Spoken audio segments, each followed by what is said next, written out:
Start करते बेटा एक और नया चैप्टर, नाम है न्यूक्लियाई। न्यूक्लियस किस किस से मिलके बना है, न्यूक्लियस के अंदर क्या होता है, कैसा न्यूक्लियस के अंदर बात, न्यूक्लियस की वॉल्यूम क्या होती है, न्यूक्लियस की रेडियस क्या होती है, न्यूक्लियस का मास कैसे निकालते हैं, है ना, ये सब चीजें। कि अगर मैं बात करूं इस पूरे कमरे को एक एटम मान लूं तो इस कमरे में एक डस्ट पार्टिकल के जितना न्यूक्लियस होगा, मेरे ख्याल से इतना साइज का डिफरेंस आ जाता है आपके पास किसके अंदर, न्यूक्लियस के और एटम के साइज के। जो इस पेज पे लिखा है इज वेरी इंपॉर्टेंट, इसके ऊपर बहुत लल्लू पल्लू सवाल आते हैं। तो भाई साहब जब फ्री के नंबर मिल रहे हैं तो बटोर लो, डरते क्यों। ये वो फोर्स नहीं है, तुझे लगता है कि तेरा और उसका बॉन्ड बहुत स्ट्रॉन्ग है, नहीं भाई साहब, न्यूक्लियर से मिल जरा। दो न्यूक्लियन के बीच में फोर्स पूछ, उनको बताया प्यार की ताकत क्या होती है। तो दो न्यूक्लियाई 120 वाली में टूट गया, यानी कि मीडियम साइज न्यूक्लियाई बन गई दोनों, यानी कि दोनों स्टेबल हो गई, यानी कि स्टेबिलिटी बढ़ी तो एनर्जी रिलीज हुई। जब भी स्टेबिलिटी की तरफ जाते हैं तो एनर्जी निकलती है। क्या मेरी बात क्लियर है क्या, है ना, वही वाली बात है, जब ज्यादा स्टेबल होता है पैसा खर्च होता है। हेलो नमस्कार आदाब सत श्री अकाल, क्या हाल चाल। स्टार्ट करते बेटा एक और नया चैप्टर, नाम है न्यूक्लियाई। माइंड मैप सीरीज का ये लास्ट सेकंड लेक्चर आपका रहने वाला है क्लास 12 का। इसके बाद बस अपना एक सेमीकंडक्टर बचता है, उसको भी हम जल्दी ही आपके लिए अपलोड करा देंगे। और आपकी मेंस की तैयारी में इन माइंड मैप का आई होप बहुत इंपॉर्टेंट रोल प्ले होगा एक रिवीजन के अंदर, एक क्विक रिवीजन के अंदर, जिसमें सारे टॉपिक कवर हो जाते हैं एंड कुछ क्वेश्चंस भी कंप्लीट हो जाते हैं, ताकि एक कॉन्फिडेंस आ जाए कि हम केवल और केवल थ्योरी नहीं, सिर्फ और सिर्फ फॉर्मूले पे ध्यान नहीं दे रहे हैं, साथ ही साथ हम कुछ क्वेश्चंस भी कर रहे हैं, अप्लाई करना भी उनको सीख रहे हैं। तो बहुत छोटा सा चैप्टर है बेटा ये न्यूक्लियाई, उसके अंदर कुछ ज्यादा पढ़ने का है नहीं, स्टिल अपना चैप्टर का मतलब अपना करिकुलम का हिस्सा है तो हमें पढ़ना है। तो चलिए स्टार्ट करते हैं बेटा। सबसे पहले बेटा बात आती है क्या क्या पढ़ना है अपने को, कि न्यूक्लियस किस किस से मिलके बना है, न्यूक्लियस के अंदर क्या होता है, कैसा न्यूक्लियस के अंदर बात, न्यूक्लियस की वॉल्यूम क्या होती है, न्यूक्लियस की रेडियस क्या होती है, न्यूक्लियस का मास कैसे निकालते हैं, है ना, ये सब चीजें। उसके बाद आइंस्टीन की बहुत famous equation E is equal to mc square. उसके बाद बाइंडिंग एनर्जी के बारे में हम पढ़ेंगे, बाइंडिंग एनर्जी पर न्यूक्लियन के बारे में हम पढ़ेंगे। उसके बाद लास्ट में हम न्यूक्लियर फ्यूजन के बारे में थोड़ी सी कहानी पढ़ेंगे, उसके बाद अपना ये चैप्टर समाप्त हो जाएगा। चलिए जी, अगर मैं बात करूं बेटा आपके पास सबसे पहले आता है क्या कि एटॉमिक मास यूनिट। देखो क्या हुआ आपके पास, चलो सबसे पहले सेंट्रल एटम पढ़ लेते हैं, न्यूक्लियस के बारे में पढ़ लेते हैं। न्यूक्लियस क्या था बेटा, रदरफोर्ड ने भी एक बता दिया था काफी हद तक न्यूक्लियस के बारे में, फिर बोर ने बताया न्यूक्लियस के बारे में। तो न्यूक्लियस की काफी जानकारी अपने को कलेक्ट हो गई कि न्यूक्लियस क्या है, किसी एटम का सेंट्रल पार्ट है जो कि एटम के अंदर बहुत कम जगह घेर रहा होता है, बहुत कम स्पेस घेर रहा होता है। वॉल्यूम ऑफ द न्यूक्लियस जो है वो नेग्लिजिबल होती है in comparison to the volume of the whole atom. यानी कि अगर मैं बात करूं इस पूरे कमरे को एक एटम मान लूं तो इस कमरे में एक डस्ट पार्टिकल के जितना न्यूक्लियस होगा, मेरे ख्याल से इतना साइज का डिफरेंस आ जाता है आपके पास किसके अंदर, न्यूक्लियस के और एटम के साइज के अंदर। यानी कि most of the space in the atom is empty, ये हमने एटॉमिक स्ट्रक्चर के अंदर भी पढ़ा था। तो न्यूक्लियस बेटा क्या है, central core of the atom है। बट भले ही ये बहुत छोटा है, साइज में बहुत छोटा है, पर एटम का ऑलमोस्ट सारा मास किसके अंदर होता है, न्यूक्लियस के अंदर होता है। क्यों, क्योंकि न्यूक्लियस के अंदर ही क्या होते हैं बेटा, प्रोटॉन्स एंड न्यूट्रॉन्स। और टोटल एटम के अंदर क्या क्या है बेटा, प्रोटॉन, न्यूट्रॉन एंड इलेक्ट्रॉन। अब प्रोटॉन एंड न्यूट्रॉन का मास तो अप्रोक्सीमेटली सेम है, बट इलेक्ट्रॉन का मास प्रोटॉन के मुकाबले में काफी ज्यादा कम है। तो अगर इलेक्ट्रॉन का मास बहुत कम है तो इलेक्ट्रॉन का मास नेग्लिजिबल है in comparison to the proton and neutron. तो मेजॉरिटी मास किसके कारण होगा बेटा पूरे एटम का, प्रोटॉन एंड न्यूट्रॉन के कारण। ऑल्दो इस चैप्टर में हम बात सिर्फ न्यूक्लियस की करें, एटम के मतलब न्यूक्लियस के बाहर जो इलेक्ट्रॉन्स हैं पूरे एटम की बात कर ही नहीं रहे। तो न्यूट्रॉन के अंदर रहने वाले जो पार्टिकल्स है, एक न्यूट्रॉन्स हैं और प्रोटॉन्स हैं। प्रोटॉन और न्यूट्रॉन को कलेक्टिवली न्यूक्लियॉन्स बोल दिया जाता है। क्या, न्यूक्लियस। जैसे आपके पास क्या है कि आप के क्या बोलते हैं, आप 4 भाई बहन हो तो आपके पापा का नाम सेम, आप बहन के पापा का नाम सेम, बड़े भाई के पापा का नाम सेम, यानी कि एक घर के अंदर रहने वाले लोग एक प्रॉपर एक ही सरनेम से बुलाए जा रहे हैं। जैसे मैं हूं गगन गर्ग, मेरा नाम गगन गर्ग है, तो मेरे भाई का नाम भी गर्ग से मतलब क्या होगा, सरनेम गर्ग होगा। मेरी बहन का नाम भी गर्ग होगा, मतलब गर्ग सरनेम होगा, इस तरीके से। तो यानी कि अगर एक घर, एक न्यूक्लियस के घर के अंदर जो भी रहेगा उसको एक लॉ फॉलो करना पड़ेगा, सिस्टम के नीचे रहना पड़ेगा, वो क्या है, न्यूक्लियन कहलाना पड़ेगा। यानी कि तेरा प्रोटॉन नाम है, सही बात है, लेकिन तेरा दूसरा नाम न्यूक्लियन है। तेरा नाम न्यूट्रॉन है लेकिन तू न्यूक्लियस के अंदर रहता है तो तू भी न्यूक्लियन कहलाएगा। आज से तू न्यूक्लियन, आज से तू न्यूक्लियन। हमने भी नाम बदल दिया, हम भी भाई साहब यूपी सरकार, ठीक है। तो अगर मैं बात करूं बेटा न्यूक्लियस के अंदर रहने वाले पार्टिकल्स को न्यूक्लियस बोला जाता है, चाहे वो प्रोटॉन हो चाहे वो न्यूट्रॉन हो, ठीक है। अब अगर आपको सबको पता है भैया प्रोटॉन पॉजिटिवली चार्ज होता है, neutron negatively charge neutron neutral होता है आपके पास। अब हम बात करें बेटा किसी न्यूक्लियाइड या न्यूक्लियस की रिप्रेजेंटेशन कैसे की जाएगी बेटा, एक्स जेड ए। जेड क्या होता है बेटा, एटॉमिक नंबर। एटॉमिक नंबर किससे डिसाइड होगा बेटा, नंबर ऑफ प्रोटॉन से। यानी कि अगर किसी एटम या किसी न्यूक्लियस के पास जितने प्रोटॉन्स हैं उतना ही उसका एटॉमिक नंबर होगा। और ए क्या होता है बेटा, मास नंबर। मास नंबर और एटॉमिक मास अलग अलग चीजें, पूरी केमिस्ट्री आप पढ़ चुके हो, मुझे इतना बताने की जरूरत नहीं है। जो मास नंबर है, मास नंबर एक इंटीजर है जो कि बताता है कि इस न्यूक्लियस के अंदर कितने प्रोटॉन्स प्लस कितने न्यूट्रॉन्स हैं। तो it is the sum of the number of the proton and neutrons in the nucleus. तो number of neutrons plus number of protons A के बराबर आएंगे। तो A can not be a non integer, हमेशा वो integer ही होगा। A is always a integer, ये मास नंबर होता है। यानी कि मास नंबर तो है प्रोटॉन प्लस न्यूट्रॉन का नंबर, और एटॉमिक नंबर है नंबर ऑफ प्रोटॉन। यानी कि मास में से ये घटा दूं, इसमें से ये घटा दूं, तो प्रोटॉन में से प्रोटॉन घट गया तो नंबर ऑफ न्यूट्रॉन्स मिल गया। तो नंबर ऑफ न्यूट्रॉन्स को निकालने का तरीका होता है बेटा ए माइनस जेड, ए माइनस जेड। उसके बाद अगर मैं बात करूं बेटा, मास ऑफ प्रोटॉन 1.67 इंटू 10 की पावर -27 के आसपास होता है, और इसी का मास भी, न्यूट्रॉन का मास भी लगभग देखो 726 है, 749 है, बहुत बहुत स्लाइटली डिफरेंस है इनके अंदर। और मास ऑफ इलेक्ट्रॉन कितना होता है बेटा, 9.1, सॉरी तो बहुत ज्यादा लग रहा है इसके मुकाबले। अरे भाई पावर देख, 10 की पावर -31 kg, तो काफी कम है किसका, प्रोटॉन एंड न्यूट्रॉन के मुकाबले इलेक्ट्रॉन का मास काफी कम होता है, सभी बच्चों को पता है। इसका एएमयू में मास अगर याद कर पाओ तो बहुत अच्छी बात है, अदरवाइज मैक्सिमम क्वेश्चन के अंदर ये दिया होगा। यानी कि अगर प्रोटॉन न्यूट्रॉन्स का एएमयू में मास चाहिए होगा तो वो दिया होगा सवालों के अंदर, मैक्सिमम प्रोबेबिलिटी तो यही है। अब भाई मेंस अपना जलवा दिखाएगा तो अलग बात है, इसलिए मैंने लिख दिया। अब बात आती है, क्योंकि यार आप देख पा रहे हो प्रोटॉन का मास भी केजीज में बहुत ज्यादा कम है, 10 की पावर -27। -27 का मतलब क्या है, 10 की पावर 27 से डिवाइड कर रखा है एक नंबर को। यानी कि भाई साहब 1 करोड़ 1 करोड़ 1 करोड़ 1 करोड़, लगभग लगभग 1 करोड़ को 4 बार मल्टीप्लाई करोगे तो एक बहुत बड़ा नंबर आएगा, तो 10 की पावर 28 बनेगा। तो उस नंबर से आप डिवाइड कर रहे हैं, तो बहुत बड़ा, यानी कि एक छोटे से नंबर का 1.67 नंबर के आपने कितने टुकड़े कर दिए, 10 की पावर 28 टुकड़े कर दिए, इक्वल इक्वल। अरे पागल हो जाओगे, इतना छोटा नंबर है केजीज के अंदर। तो ये जो मास है बेटा, प्रोटॉन न्यूट्रॉन न्यूक्लियस का, इन सब का जो मास है बेटा, ये केजीज के अंदर बहुत ज्यादा कम है, इसलिए हमने एक नई यूनिट बना दी बेटा। अब आप एक बात बताओ कि मेरे को बाजार में मेरी शादी हो रही है, अब मैं मान लो सोना लेने जा रहा हूँ, है ना, अरे हो नहीं रही, मतलब ऐसे बता रहा हूँ, मान लो किसी की तुम्हारी शादी हो रही है, तुम बाजार में सोना लेने गए, तुम ये थोड़ी बोलोगे 2 किलो सोना दे दो। सोना किस में मिलता है, तोले में। क्यों भाई साहब, क्योंकि यार जनरली हम जैसा गरीब आदमी क्या करेगा, तो 1 किलो में 16 थोड़ी लेगा आपके पास, तो जनरली सोना किस में लिया जाता है, ग्राम में लिया जाता है। तो ग्राम में एक 10 ग्राम के टुकड़े को क्या बोल दिया, 1 तोला बोल दिया अपन ने, कि 10 ग्राम जो सोना है वो 1 तोला कहलाएगा। तो 1 तोला एक यूनिट बना दी जो कि इक्विवेलेंट है 10 ग्राम के, क्योंकि भैया आपकी बात जो काम है वो ग्राम्स में चलने वाला है, तो या तो ग्राम्स बोल दो या तोले में नापा जाता है सोने को। इसी तरीके से जो प्रोटॉन न्यूट्रॉन इलेक्ट्रॉन के जो मासेस हैं वो बहुत ज्यादा कम है, तो उनको केजीज में नापना इज नॉट कन्वीनियंट, वो सही नहीं है, काफी गंदा सा नंबर दिखता है, इसलिए उसको एएमयू में नापना ज्यादा बेटर रहता है। तो एटॉमिक मास यूनिट कैसे डिफाइन की गई बेटा, कि एक कार्बन 12 का एटम लिया गया, कार्बन 12, कार्बन के भी 2 आइसोटोप्स होते हैं, 12 और आपके पास 14 वाला, C612 और C614 वाला। तो आपके पास कार्बन 12 वाले आइसोटोप का एक एटम लिया, उस एटम के 12 इक्वल इक्वल टुकड़े कर दिए, ऐसे सच में नहीं काटा, मतलब उस एटम का मास तोल लिया, जितना भी आया उसको 12 में डिवाइड कर दिया, और जो एक टुकड़ा बना उसका, उसको बोल दिया 1 AMU। 1 AMU nearly mass of proton के बराबर होता है, यानी कि 1 AMU का जो मास है, यानी कि 1 AMU जो यूनिट है वो एक प्रोटॉन के मास के बराबर होगी, लगभग तो 1.66 10 की पावर -27 kg के आसपास होता है, अगर AMU और kg में आपको कन्वर्जन चाहिए तो। अगर मैं आगे बढ़ूं बेटा, तो आगे आता है बेटा आपके पास, अरे अरे अरे अरे अरे, हाँ चलो आगे आता है बेटा आपके पास, आगे क्या आता है, isotopes, isobars and isotones. Isotopes सभी बच्चों को पता है कि भैया जिनका एटॉमिक नंबर सेम है, मास नंबर डिफरेंस है, atomic number same, mass number difference. तो एग्जांपल दे दिया कि भैया अगर कुछ एलिमेंट्स है जिनका एटॉमिक नंबर सेम है लेकिन मास नंबर अलग अलग है, तो वो एक दूसरे के क्या होंगे, आइसोटोप्स कहलाएंगे। जैसे यहाँ पर C612 C614, दोनों एटॉमिक नंबर 6 है और मास नंबर 12 और 14 अलग अलग है। अगर मैं बात करूं आइसोबार्स, तो आइसोबार्स क्या होता है, जिनका मास नंबर सेम होता है, एटॉमिक नंबर अलग अलग होता है। अगर मास नंबर सेम है यानी कि ए की वैल्यू सेम होगी, एटॉमिक नंबर अलग अलग, देख C614 और 7N14, ये दोनों आपस में क्या है, 6 और 7, एक कार्बन एक नाइट्रोजन है, पर दोनों का मास नंबर क्या है, 14 है। तो आपके पास ये क्या होंगे, आइसोबार्स होंगे। आइसोटोन्स का मतलब होता है वो एलिमेंट्स जिनका सेम नंबर ऑफ न्यूट्रॉन्स होते हैं, जिनके अंदर सेम नंबर ऑफ न्यूट्रॉन्स होते हैं। न्यूट्रॉन्स का मतलब क्या होता है, कैसे निकालते हैं न्यूट्रॉन्स का नंबर, न्यूट्रॉन्स का नंबर निकालते हैं A-Z। तो यहां पर देखो A-Z, 15 में से 7 गया 8, यहां पर देखो 16 में से 8 गया 8, यानी कि दोनों में सेम नंबर ऑफ न्यूट्रॉन्स हैं। तो आपके पास वो क्या कहलाते हैं बेटा, आपके पास आइसोटोन्स कहलाते हैं। उसके बाद अगर मैं बात करूं बेटा रेडियस ऑफ न्यूक्लियाई, जो इस पेज पे लिखा है इज वेरी इंपॉर्टेंट, इसके ऊपर बहुत लल्लू पल्लू सवाल आते हैं। तो भाई साहब जब फ्री के नंबर मिल रहे हैं तो बटोर लो, डरते क्यों।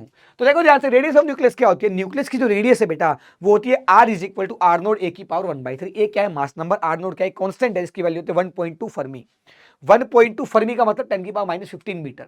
तो R इज इक्वल टू 1.2 10 की पावर -15 इंटू ए की पावर 1/3। ए मास नंबर है, तो अलग अलग एटम का अलग अलग मास नंबर होगा, तो मतलब अलग अलग न्यूक्लियस का अलग अलग मास नंबर होगा, तो अलग अलग न्यूक्लियस की अलग अलग रेडियस होगी। तो यानी कि जो रेडियस ऑफ न्यूक्लियस है वो ए की पावर 1/3 पर क्या करती है, प्रोपोर्शनल होती है। खत्म कहानी।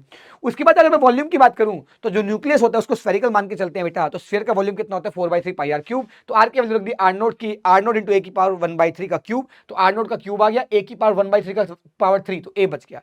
तो volume is directly proportional to mass number होता है न्यूक्लियस के लिए।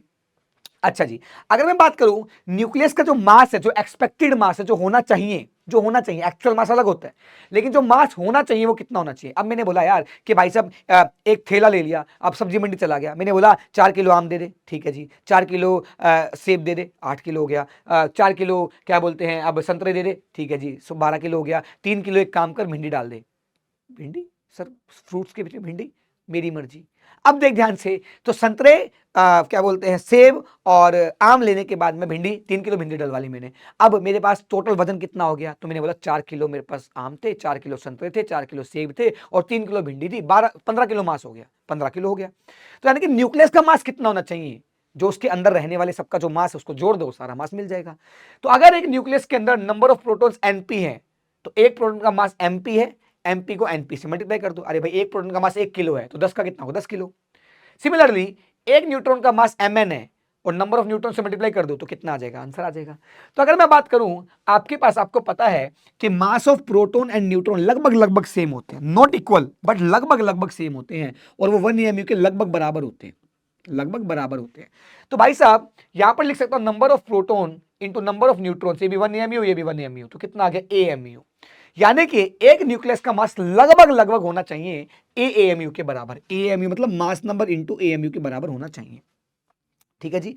तो यानी कि किसी भी न्यूक्लियस का मास जो है वो सम इंटीजर इंटू एएमयू होना चाहिए, बट ऐसा तो नहीं होता सर। जो क्लोरीन का मास होता है तो वो तो भैया 35.46 समथिंग आता है, तो ना तो वो 35 के करीब है ना 36 के करीब है, तो बीच में कहीं है। क्यों? क्योंकि अलग अलग आइसोटोप एग्जिस्ट करते हैं।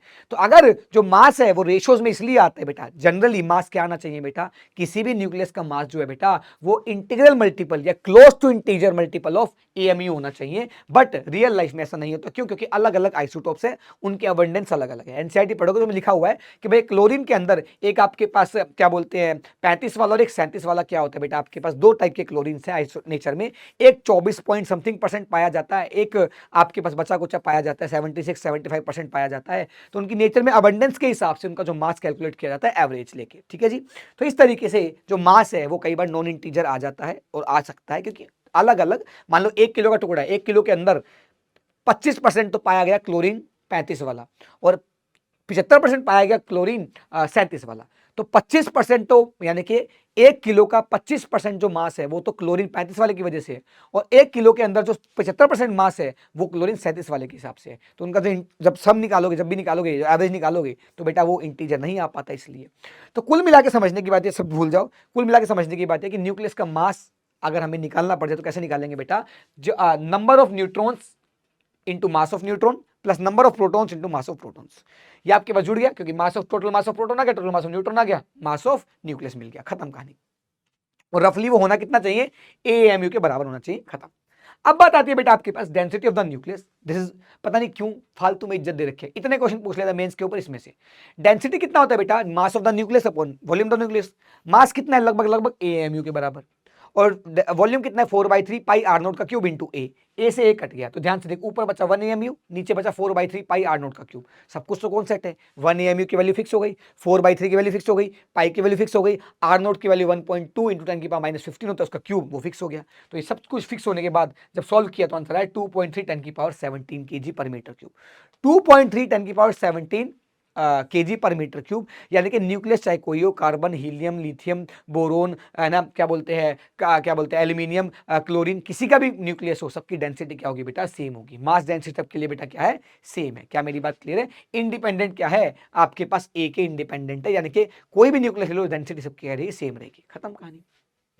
अगला आ जाते हैं बेटा, अगला क्या आता है न्यूक्लियर फोर्स। बेटा न्यूक्लियर फोर्स पता होना चाहिए कि नेचर में सबसे स्ट्रॉन्ग फोर्स पाए जाने वाला तेरा और उसका फोर्स स्ट्रॉन्ग नहीं है भाई साहब। तो लगता है कि भैया मेरी वाली अलग है, ये वो फोर्स नहीं है। तुझे लगता है कि तेरा और उसका बॉन्ड बहुत स्ट्रॉन्ग है, नहीं भाई साहब, न्यूक्लियर से मिल जरा। दो न्यूक्लियन के बीच में फोर्स पूछ, उनको बताया प्यार की ताकत क्या होती है।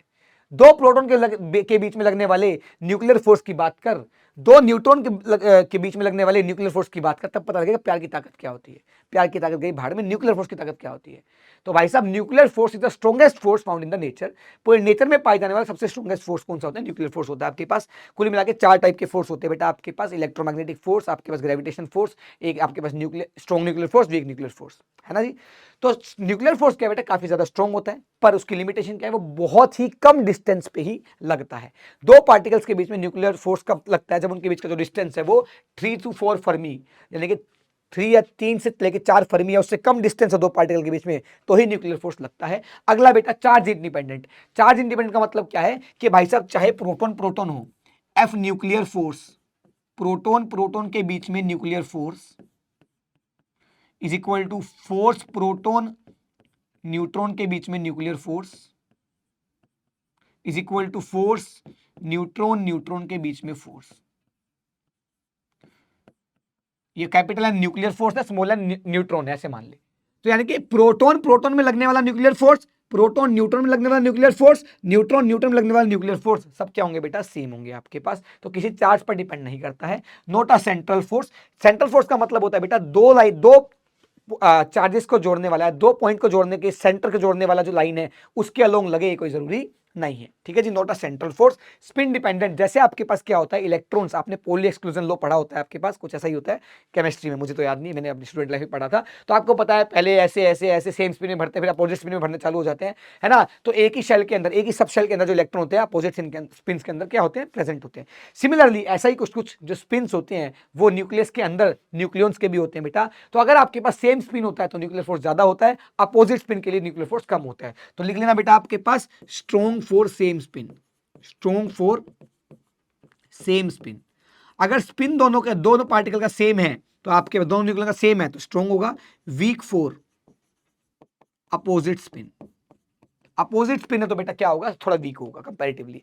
दो न्यूक्लियन के बीच में जो न्यूक्लियर फोर्स है वैसे तो वो अट्रैक्टिव ही कहलाता है, लेकिन अगर जब हद से ज्यादा करीबी बढ़ जाती है तो भैया आप कहता है भैया हमारे बीच में टॉक्सिसिटी बढ़ गई है, हमारे बीच में गैप की आवश्यकता है, I need a time, please मुझे जाने दो। ऐसे ही बेटा जब दो न्यूक्लियन के बीच में, वैसे तो भाई साहब अगर 3-4 फर्मी से अंदर अंदर हैं तो न्यूक्लियर फोर्स लगेगा और वो अट्रैक्टिव होगा, लेकिन हद से ज्यादा करीबी भी अच्छी नहीं होती। अगर दो न्यूक्लियन के बीच का जो डिस्टेंस है वो 0.8 फर्मी से क्या हो जाए? कम। अब जो बोलता है कि भैया तुझे कितना स्पेस चाहिए बता तो दे, भैया तुम्हें वो बताए ना बताए पर मैं बता देता हूं, दो न्यूक्लियन के बीच का जो स्पेस है, एक जो लाइन है, लिमिटेशन है, वो 0.8 फर्मी की है। 0.8 फर्मी से ज्यादा डिस्टेंस होगा तो कहेगी प्लीज पास आ जा, है ना, मुझे जरूरत है तेरी, बहुत जरूरत है, यानी कि अट्रैक्टिव फोर्स है। लेकिन अगर हद से ज्यादा पास आ गया, यानी कि 0.8 फर्मी से कम मतलब और पास आ गया, यानी कि डिस्टेंस और कम हो गया, तो भैया आप कहेगा I need a space, please जाने दो। तो यानी कि अगर 0.8 फर्मी से डिस्टेंस क्या हो जाए बेटा, इनके बीच का कम हो जाए तो आपके पास क्या है? फोर्स रिपल्सिव हो जाता है, न्यूक्लियर फोर्स रिपल्सिव हो जाता है। तो अगर डिस्टेंस 0.8 फर्मी से ज्यादा है तो अट्रैक्टिव, कम है अगर 0.8 फर्मी से क्या हो गया? रिपल्सिव। यानी कि 0.8 फर्मी दो न्यूक्लियस के बीच का वो डिस्टेंस है जो सबसे ज्यादा क्या होता है? स्टेबल होता है, जिसपे दो न्यूक्लियस आपस में एक तरीके से ही मान के चलिए, ठीक है। मास एनर्जी इक्विवेलेंस क्या होता है बेटा? Very important. क्या कि हमने देखा कि यार जब एक न्यूक्लियर रिएक्शन हुई तो रिएक्टेंट साइड का मास और प्रोडक्ट साइड के मास में क्या हुआ? फर्क आया। दूसरा समझ, हमने देखा कि यार ऑक्सीजन का न्यूक्लियस बनाना था, ऑक्सीजन के न्यूक्लियस के अंदर 8 प्रोटॉन होते हैं, 8 न्यूट्रॉन होते हैं।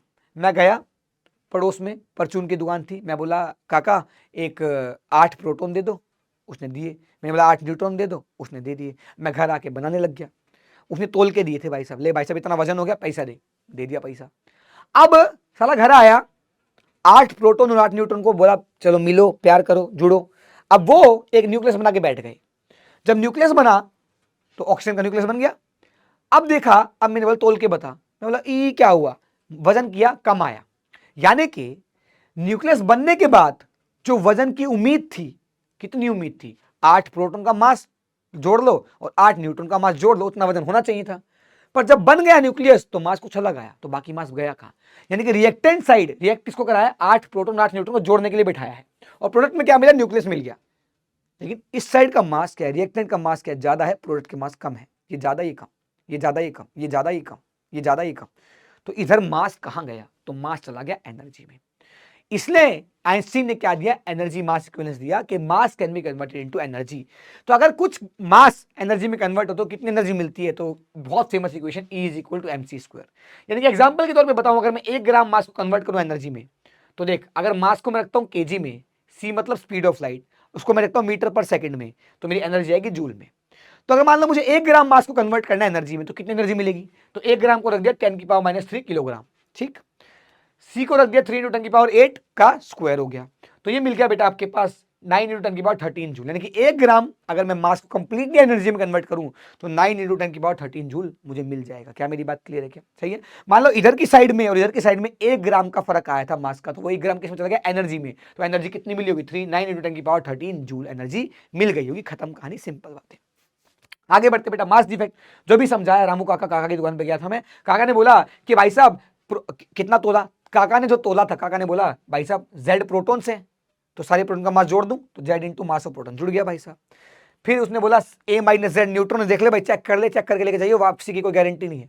तो उसने बोला A - Z न्यूट्रॉन दे रहा हूं तेरे को, एक न्यूट्रॉन का मास इतना है, तो इतना मास न्यूट्रॉन का हो गया। काका ने मेरे सामने तराजू पे तोला था, उसका मास आया इतना प्लस इतना। घर आके तोला, मैंने आया ये मास थ्योरेटिकल। थ्योरेटिकल का मतलब क्या है? जो आपके पास क्या है, सच में मास पाया गया है ना। ऐसे इसको मास, बल्कि बोलो एक्चुअल मास बोलो, थ्योरेटिकल मत बोलो, एक्चुअल मास।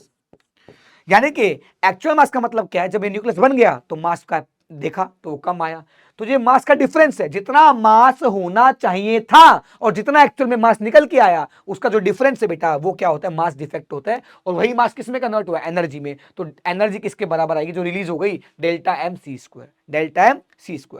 अगर मैं Δm को क्या रखूं बेटा? AMU में रखूंगा, तो बेटा सीधे सीधे आंसर निकाल देना। मान लो मेरे पास जो मास डिफेक्ट आया 1 AMU को आया, तो आपको पता है क्या करना है? एनर्जी निकालने के लिए 1 AMU को मल्टीप्लाई कर दो 931.5 मेगा इलेक्ट्रॉन वोल्ट से। ये कन्वर्जन करने के बाद आता है। मैंने बोला इधर रिएक्टेंट जो था वो 20 AMU का था, इधर रिएक्टेंट 15 AMU का, तो फर्क कितना है? 5 AMU का। 5 AMU एनर्जी क्या हो गई? खत्म हो गई है। यानी कि इधर रिएक्टेंट साइड में 20 है, इधर 15 है, तो 5 AMU के बराबर क्या एनर्जी होगी? तो एनर्जी कैसे लिखेंगे बेटा? 5 × 1 AMU को लिख दो 931.5 मेगा इलेक्ट्रॉन वोल्ट, एनर्जी में कन्वर्ट हो जाएगा। खत्म कहानी। यानी कि उतनी एनर्जी क्या हो गई? रिलीज हो गई। यानी कि 1 AMU होता है बेटा 931.5 मेगा इलेक्ट्रॉन वोल्ट c²। तो जब यहां पर मास AMU में रखोगे तो AMU को ये रख सकते हैं, c² से c² कट जाएगा, तो एनर्जी किसमें आ जाएगी? मेगा इलेक्ट्रॉन वोल्ट में आ जाएगी। यानी कि अगर आपके पास मास का जो डिफरेंस है वो AMU में पता है आपको, तो सीधे सीधे एनर्जी निकालने के लिए 931.5 मेगा इलेक्ट्रॉन वोल्ट से मल्टीप्लाई कर दो, खत्म कहानी, एनर्जी आ जाएगी। अब आता है बहुत important binding energy. Binding energy एक तरीके से उल्टा है। अगर मैंने आपको 8 प्रोटॉन 8 न्यूट्रॉन जोड़े तो एक न्यूक्लियस बना। अब उस न्यूक्लियस को तोड़ने के लिए जो एनर्जी देनी पड़ेगी उसके कॉन्स्टिट्यूएंट पार्टिकल्स में, कॉन्स्टिट्यूएंट कौन? 8 प्रोटॉन 8 न्यूट्रॉन। मैंने बोला भाई साहब न्यूक्लियस बनने का मजा नहीं आया, मैंने बोला चल इसको तोड़ते हैं, अब रामू काका को वापस कराऊंगा, लड़ झगड़ लेंगे, हाथ पांव पकड़ लेंगे। तो मैंने 8 प्रोटॉन 8 न्यूट्रॉन निकालना चाहे तो बोला, अब वो क्या दो के बैठ गया, नहीं नहीं नहीं अब नहीं, अब हम कंफर्टेबल हो गए एक दूसरे से, नहीं भाई साहब तोड़ूंगा, घर उजाड़ दूंगा तेरा। तो भाई साहब वो घर उजाड़ने के लिए मुझे कुछ एनर्जी देनी पड़ेगी कि भैया देख ले, 1 करोड़ नहीं, 2 करोड़ नहीं, 5 करोड़, हाँ। तो यानी कि जो ये न्यूक्लियस है इसको तोड़ने के लिए मैंने क्या किया? कीमत दी, कीमत मतलब एनर्जी दी। तो वही एनर्जी क्या है? Binding energy. क्योंकि वो एनर्जी, वो एक कीमत थी उनकी जो उनको बाइंड करके रखा था। मतलब 5 करोड़ में बिक गए भाई साहब सारे के सारे। 5 करोड़ वो कीमत थी जो बिकने के लिए तैयार हो गई। यानी कि 5 करोड़ क्या है? कीमत है, एनर्जी है उसको तोड़ने की। यानी कि वो एनर्जी जो अगर एक न्यूक्लियस को तोड़ने के लिए दी जाए, है ना, किसके? उसके पार्टिकल्स के अंदर, कॉन्स्टिट्यूएंट पार्टिकल्स के अंदर तोड़ने में, तो बाइंडिंग एनर्जी होती है। और बाइंडिंग एनर्जी को ऐसे भी निकाला जा सकता है delta EB is equal to delta mc²। क्योंकि जो एनर्जी रिलीज हुई थी, सोच रिएक्टेंट से प्रोडक्ट बना था और कुछ एनर्जी रिलीज हुई थी, उतनी एनर्जी वापस दे दूं तो इस तरफ चले गए, रिवर्सिबल रिएक्शन है। सोच इधर से इधर गए तो इधर से इधर चले गए। यानी कि अगर मैंने A से मतलब A + B मिलाया और C बन गया और कुछ एनर्जी रिलीज हो गई, तो C को मैं उतनी एनर्जी दे दूं तो A + B में वापस टूट जाएगा, खत्म कहानी। ठीक है, आ जाइए। Stability of nucleus. कई बार बच्चे को लगता है कि जिसकी बाइंडिंग एनर्जी ज्यादा उसकी स्टेबिलिटी ज्यादा, गलत, बिल्कुल गलत। क्या स्टेबिलिटी चेक करनी है अगर न्यूक्लियस की, तो क्या होगा बेटा? उस न्यूक्लियस की स्टेबिलिटी ज्यादा होगी बेटा जिसका binding energy, total binding energy per nucleon उसके मास नंबर से डिवाइड कर दो। टोटल नंबर ऑफ न्यूक्लियंस कितने हैं? A के बराबर। अरे न्यूक्लियंस क्या होते हैं? प्रोटॉन का नंबर प्लस न्यूट्रॉन का नंबर, तो वो कितना होता है? A के बराबर होता है। तो हर एक न्यूक्लियस की टोटल बाइंडिंग एनर्जी अपॉन में A से डिवाइड कर दो। अगर जिस न्यूक्लियस के लिए वो ज्यादा है तो वो ज्यादा स्टेबल है, जिसके लिए वो कम है तो वो कम स्टेबल है। तो stability of the nucleus can be checked by binding energy per nucleon for the nucleus having the large या high value of EB by A binding energy per nucleon, then that nucleus is more stable, and if a nucleus is having less value of EB by A then that nucleus is less stable। क्या मेरी बात clear है? बहुत बढ़िया। जैसे मैंने यहाँ पे एग्जांपल दिया बेटा कि ये X की बाइंडिंग एनर्जी 200 है, Y की बाइंडिंग एनर्जी 400 है, देखने में लगेगा Y ज्यादा स्टेबल है। अरे भाई देख, Y की 400 बाइंडिंग एनर्जी टोटल है, पर मुझे क्या निकालना है? Binding energy per nucleon. तो 400 बटे 400, मास नंबर कितना? 400। तो कितना आया बेटा? एक mega electron volt per nucleon क्या है बाइंडिंग एनर्जी इसकी। पर इसकी binding energy 200 mega electron volt है टोटल, और ये कितना है? 100 है इसका मास नंबर। तो 100 से डिवाइड करोगे तो कितना है? 2 मेगा इलेक्ट्रॉन पर न्यूक्लियन। यानी कि ज्यादा कौन स्टेबल हुआ बेटा? एक्स ज्यादा स्टेबल हुआ। देखने में लग रहा है वाई, क्योंकि वाई की बाइंडिंग एनर्जी ज्यादा है, पर हमें बाइंडिंग एनर्जी चेक नहीं करनी, हमें करनी है binding energy per nucleon check करना है। ठीक है, आगे बढ़ जाते हैं। आगे की बात करूं तो भाई दो पार्टिकल के बीच का पोटेंशियल जब मिनिमम होता है तब वो सबसे ज्यादा स्टेबल होते हैं बेटा। तो जब दो न्यूक्लियन के बीच की पोटेंशियल चेक की तो जब वो हद से ज्यादा पास थे तो पोटेंशियल बहुत ज्यादा थी, तो हाईली अनस्टेबल थे।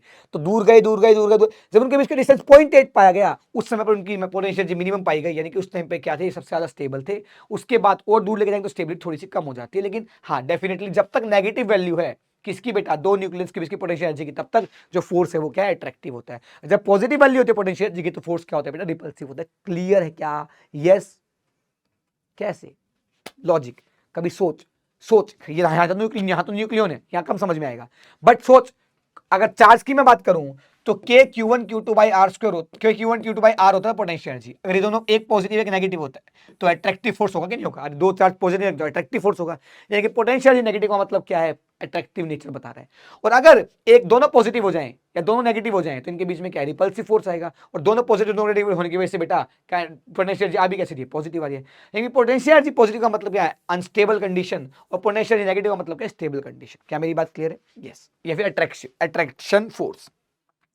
अब एनसीईआरटी के अंदर एक ग्राफ दे रखा है बेटा बाइंडिंग एनर्जी पर न्यूक्लियन और ए के साथ। यानी कि मैंने क्या किया, मैं काका के पास गया, काका हीलियम का न्यूक्लियस दे दो, दे दिया काका ने। काका से पूछा इसकी बाइंडिंग एनर्जी कितनी होगी? काका बोली इतनी है भाई साहब। बाइंडिंग एनर्जी को डिवाइड कर दिया मास नंबर से, तो मास नंबर यहाँ एक्स पे प्लॉट किया, बाइंडिंग एनर्जी पर न्यूक्लियन यहाँ प्लॉट किया, एक पॉइंट मिल गया।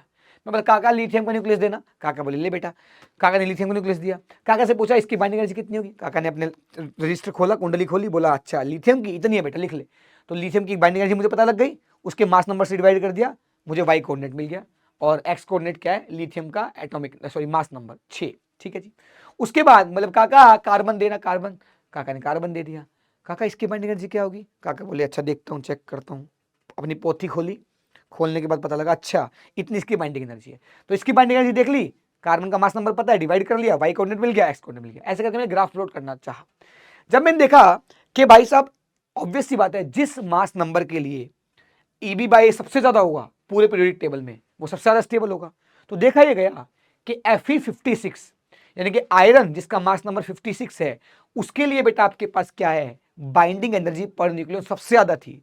तो पूरी पीरियोडिक टेबल में सबसे ज्यादा स्टेबल न्यूक्लियस कौन सा होता है बेटा? आयरन 56 का। 56 में एटॉमिक नंबर नहीं बोल रहा, मास नंबर बोल रहा हूं। तो हमने देखा गया इस ग्राफ से कि आयरन 56 का जो EB बाई ए क्या है सबसे ज्यादा है, तो वो क्या है? और वो 8.8 होता है बेटा। यानी कि किसी भी एलिमेंट का binding energy per nucleon, binding energy बोल रहा है, बाइंडिंग एनर्जी पर न्यूक्लियन, यानी कि total binding energy upon total number nucleus से डिवाइड कर दोगे हर एक एटॉमिक नंबर के लिए, तो बेटा जो सबसे ज्यादा आ रही है वो आयरन 56 के लिए आ रही है, और वो आती है 8.8 मेगा इलेक्ट्रॉन वोल्ट। अब तीन नाम आते हैं, medium size nuclei, light nuclei, heavy nuclei. Medium size nuclei उनको बोला गया जिनका मास नंबर लगभग 30 से लेके 170 तक है। कितना? 30 मास नंबर से लेके 170 मास नंबर वाली साइज न्यूक्लियाई को मीडियम कैटेगरी में डाल देगी। तो मीडियम साइज की है भाई, पतला इंसान, मोटा इंसान, मीडियम इंसान, फिट इंसान। तो पतला जो आपके पास लाइट हल्का फुल्का इंसान क्या है? लाइट न्यूक्लियाई किसको बोला गया? जिसका मास नंबर 30 से कम है। एनसीईआरटी बोलती है, मैं नहीं बोलता। एनसीईआरटी ने बोला कि 30 से कम मास नंबर वाले को लाइट न्यूक्लियाई बोलेंगे, 30 से लेके 170 मास नंबर वाले को मीडियम न्यूक्लियाई बोलेंगे, और 170 से ज्यादा मास नंबर वाले को क्या बोलेंगे बेटा? हैवी न्यूक्लियाई बोलेंगे। तो ये पाया गया बेटा कि हैवी न्यूक्लियाई और लाइटर न्यूक्लियाई क्या होती है? कम स्टेबल होती है in comparison to the medium size nuclei. तो एक बात बताओ, अगर मैंने दो न्यूक्लियाई ली 20 और 20 की, तो दोनों क्या है? लाइट न्यूक्लियाई है, तो वो कम स्टेबल होंगी मीडियम के मुकाबले में। वो दोनों जुड़ जाएं तो नया मास नंबर कितना आएगा? 40। 40 मास नंबर वाली न्यूक्लियाई किसकी हो गई बेटा? मीडियम साइज में आ गई, मीडियम साइज वाली न्यूक्लियस स्टेबिलिटी ज्यादा है, यानी कि दो लाइट न्यूक्लियाई मिलके एक मीडियम साइज न्यूक्लियाई में पहुंच जाएगी तो स्टेबिलिटी बढ़ेगी। स्टेबिलिटी बढ़ाना तो हर कोई चाहता स्टेबल हो जाए, तो बेटा जब स्टेबिलिटी बढ़ेगी तो एनर्जी रिलीज होगी। तो इसे ही बेटा दो लाइट न्यूक्लियाई का मिलना और एक मीडियम साइज न्यूक्लियाई में कन्वर्ट हो जाना ताकि स्टेबिलिटी बढ़ जाए, ताकि एनर्जी रिलीज हो, इसी रिएक्शन को बोलते हैं फ्यूजन रिएक्शन, मिलना जुड़ना, फ्यूजन रिएक्शन। और ऐसे ही एक हैवी न्यूक्लियाई, मान लो 240 मास नंबर की, मास नंबर 240 है, तो कैसी न्यूक्लियाई? हैवी न्यूक्लियाई कम स्टेबल है मीडियम साइज के मुकाबले में। तो अगर ये 240 वाली न्यूक्लियाई दो सेम न्यूक्लियाई में टूट जाए तो एक न्यूक्लियाई का मास नंबर कितना है? 120, अगली का भी 120। तो दो न्यूक्लियाई 120 वाली में टूट गया, यानी कि मीडियम साइज न्यूक्लियाई बन गई दोनों, यानी कि दोनों स्टेबल हो गई, यानी कि स्टेबिलिटी बढ़ी तो एनर्जी रिलीज हुई। जब भी स्टेबिलिटी की तरफ जाते तो एनर्जी निकलती है। क्या मेरी बात क्लियर है? क्या है ना? वही वाली बात है, जब ज्यादा स्टेबल होता है पैसा खर्च होता है। तो यानी कि जब एक हैवी न्यूक्लियाई क्या हो गया बेटा, आपके पास दो मीडियम साइज न्यूक्लियाई में कन्वर्ट हो गया तो स्टेबिलिटी बढ़ी है, तो आपके पास एनर्जी क्या होती है? रिलीज होती है। यानी कि एक बड़ी न्यूक्लियाई का टूटना दो मीडियम साइज न्यूक्लियाई में, उसे बोलते हैं फिजन रिएक्शन। क्या बोलते हैं? Fission reaction. तो ये हमने यहाँ पे तो इतना ही लिखा, इसके अगले पेज पे लिखा होगा मैंने, यस ये रहा हैवी न्यूक्लियस। जब हैवी न्यूक्लियस टूट जाता है दो या दो से ज्यादा लाइट न्यूक्लियाई मीडियम न्यूक्लियाई में, तो स्टेबिलिटी बढ़ गई है, स्टेबिलिटी बढ़ गई है तो बेटा एनर्जी क्या होगी? रिलीज होगी। इसी रिएक्शन को क्या बोलते हैं? Nuclear fusion reaction. जो अपने पास यूरेनियम के अंदर होता है, यूरेनियम 235 होता है, फिर एक न्यूट्रॉन आके टकराता है, 236 बन जाता है, हाईली अनस्टेबल होता है, वापस टूट जाता है थोरियम में, किसी चीज के अंदर, थोरियम क्रिप्टॉन वगैरह के अंदर टूट जाता है। तो यानी कि क्या होता है? यही न्यूक्लियर पावर प्लांट के अंदर रिएक्शंस होती हैं बेटा भाई साहब, ये फ्यूजन रिएक्शंस होती हैं भयंकर तरीके से। और एक सिंगल रिएक्शन से पता नहीं कितनी अमाउंट ऑफ एनर्जी मिलती है। हाइड्रोजन बॉम्ब हो गया, ये हो गया, इन सबके अंदर फ्यूजन रिएक्शंस ही होती है बेटा। अगर ये न्यूक्लियर जो पावर है वो तबाही भी दुनिया की सबसे बड़ी है और पावरफुल वेपन भी सबसे ज्यादा तेज है। कुल मिला के इसलिए तो धमकियां देते हैं आए दिन पड़ोसी देश हमें धमकी देता है क्या? कि हमारे पास न्यूक्लियर पावर है। तो हमारे वाले भी कह देते हैं कि भाई साहब क्या, कि हमारे पास क्या खिलौने बैठे हैं, हमारे पास क्या दिवाली वाले रॉकेट है? हमारे पास भी है। तो क्योंकि ये जो न्यूक्लियर रिएक्शन की ताकत का अंदाजा तुम लगा भी नहीं सकते।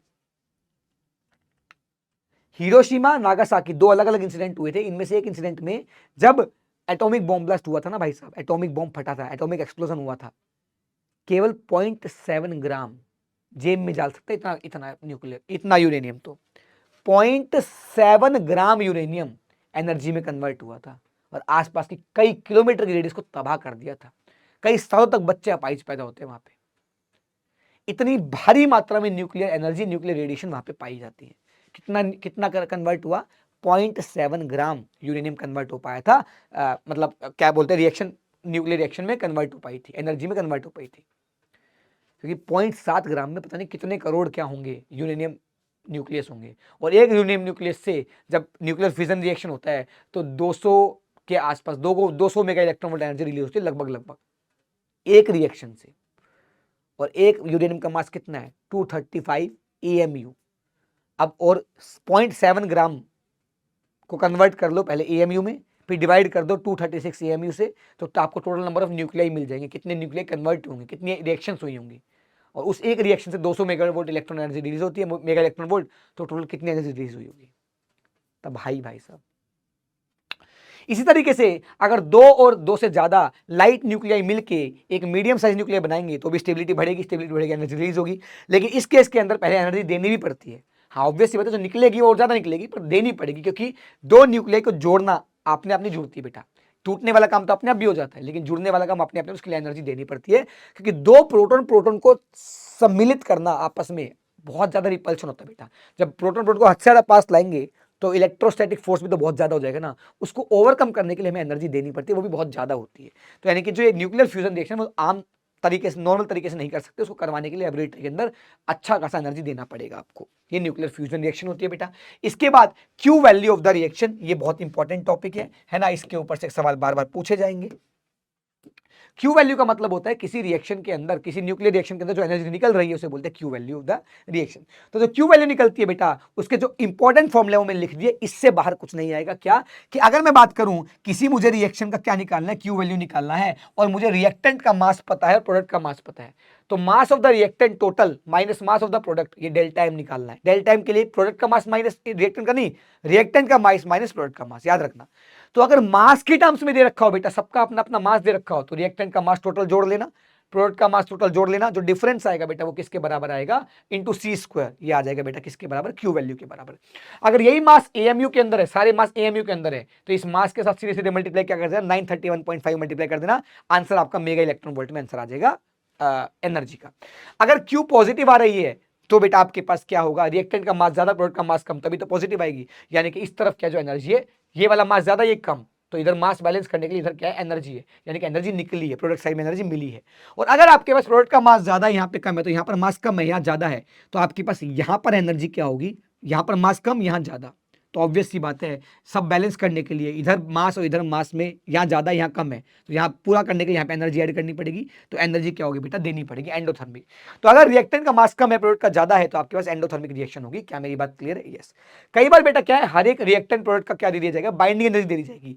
तो बाइंडिंग एनर्जी की टर्म्स में अगर क्यू वैल्यू पूछ ली जाए, तो binding energy of product total निकाल लो, सबकी बाइंडिंग एनर्जी को जोड़ देना प्रोडक्ट्स में, माइनस में रिएक्टेंट की टोटल बाइंडिंग एनर्जी निकाल के माइनस कर देना, ये आपके पास क्या आ जाएगा, क्यू वैल्यू आ जाएगा रिएक्शन की। और कई बार बेटा आपको वो काइनेटिक एनर्जी के टर्म्स में दे रखा होता है, तो काइनेटिक एनर्जी के टर्म्स में क्यू वैल्यू कैसे निकली, फाइनल काइनेटिक एनर्जी जो भी है माइनस इनिशियल काइनेटिक एनर्जी।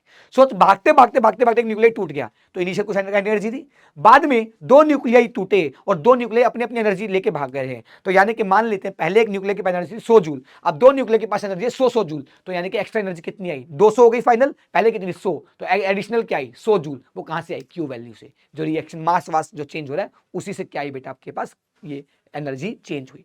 तो काइनेटिक एनर्जी दे रखी हो रिएक्टेंट के प्रोडक्ट की, तो डेल्टा के क्या आ जाएगा बेटा आपके पास, क्यू वैल्यू आ जाएगा। ठीक है, इसमें ये दोनों हद से ज्यादा इंपॉर्टेंट है, ये कम इंपॉर्टेंट है, इतना नहीं पूछा जाता, ये दोनों हद से ज्यादा पूछे जाते हैं। क्या मेरी बात क्लियर है?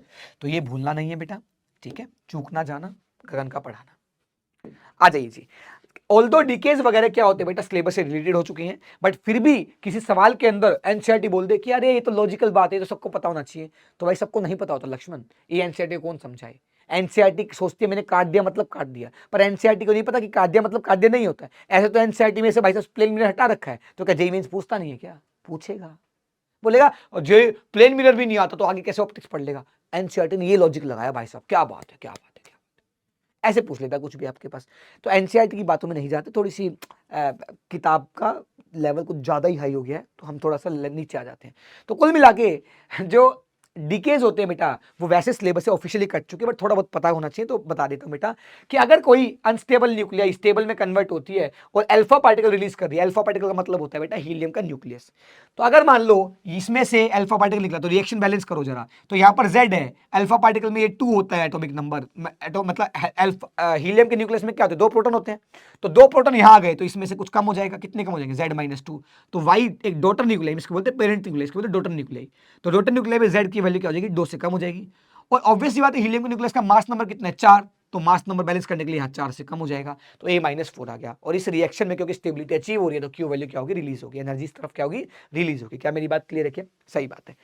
एक अच्छी बात क्या है बेटा, अगर आपके पास एक्स रेस्ट पर था तो इनिशियल काइनेटिक एनर्जी कितनी है, 0। जल्दी बोल जल्दी बोल जल्दी बोल जल्दी बोल, क्या अगर आपके पास एक्स किस पर है बेटा, रेस्ट पर, ये पेरेंट न्यूक्लियाई रेस्ट पर था, अब डिसइंटीग्रेशन हो गया, टूट गई, तो बेटा वो एक वाई न्यूक्लियाई में टूट गया, हीलियम पार्टिकल में टूट गया, अल्फा पार्टिकल में टूट गया। अब एक बात बता, अभी सिखाया मास्टर ने कि जो क्यू वैल्यू होती है final minus initial kinetic energy होती है। इनिशियल अगर एक्स रेस्ट पे था तो ये तो 0 हो गई, और फाइनल क्या हो गई बेटा आपके पास, के ई फाइनल किसके बराबर हो गई, इसकी काइनेटिक एनर्जी प्लस इसकी काइनेटिक एनर्जी, यानी कि अगर एक्स रेस्ट पर था तो काइनेटिक एनर्जी इनिशियल तो 0 हो गई, और फाइनल किसके बराबर हो गई बेटा, kinetic energy of Y plus kinetic energy of helium. यानी कि आराम से न्यूक्लियस पड़ा हुआ था, इसने अपने अंदर से एक हीलियम निकाला, वो इधर चला गया, मतलब अल्फा पार्टिकल, और दूसरा वाला इधर चला गया। सर इधर ही क्यों जाएगा, ये दोनों अपोजिट डायरेक्शन में क्यों जाएंगे, जाएंगे क्यों, क्योंकि सोच जब ये टूटा है तो क्या बाहर से कोई फोर्स आया, नहीं, तो अगर पहले ये रेस्ट पर था तो पहले मोमेंटम कितना था, 0, तो बाद में भी 0 रहना चाहिए।